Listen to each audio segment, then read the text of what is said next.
പാലക്കാട് നഗരത്തെ ഞെട്ടിച്ച സംഭവമാണ് കഴിഞ്ഞ 2-ാം തീയതി വൈകുന്നേരമുണ്ടായത്. ഓട്ടോ ഡ്രൈവറായ കൊല്ലങ്കോട് സ്വദേശിയായ അബ്ബാസിനെ ഒരു സംഘം യുവാക്കൾ ഓട്ടം പോകാനായി വിളിച്ചു. കുറച്ചു ദൂരം കഴിഞ്ഞതും വാഹനത്തിൽ കൂടുതൽ ആളുകൾ കയറി തുടങ്ങി. ചന്ദ്രനഗറിലെ വിജനമായ പ്രദേശത്തെത്തിയതും വാഹനത്തിൽ കഞ്ചാവ് കടത്തണമെന്ന് യുവാക്കൾ ആവശ്യപ്പെട്ടു. എന്നാൽ അബ്ബാസ് സമ്മതിക്കാതെ വന്നതോടെ കൂടുതൽ യുവാക്കളെത്തി അബ്ബാസിനെ മർദ്ദിച്ചു.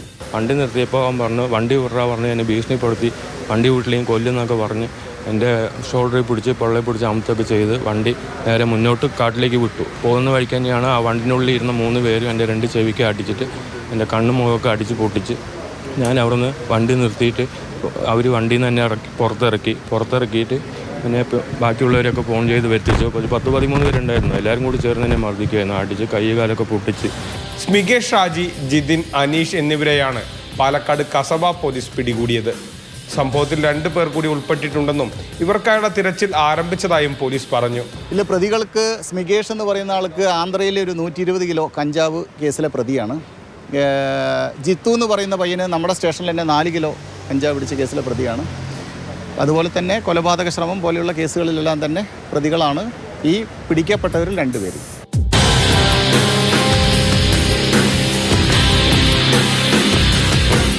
മാതൃഭൂമി ന്യൂസ്, പാലക്കാട്.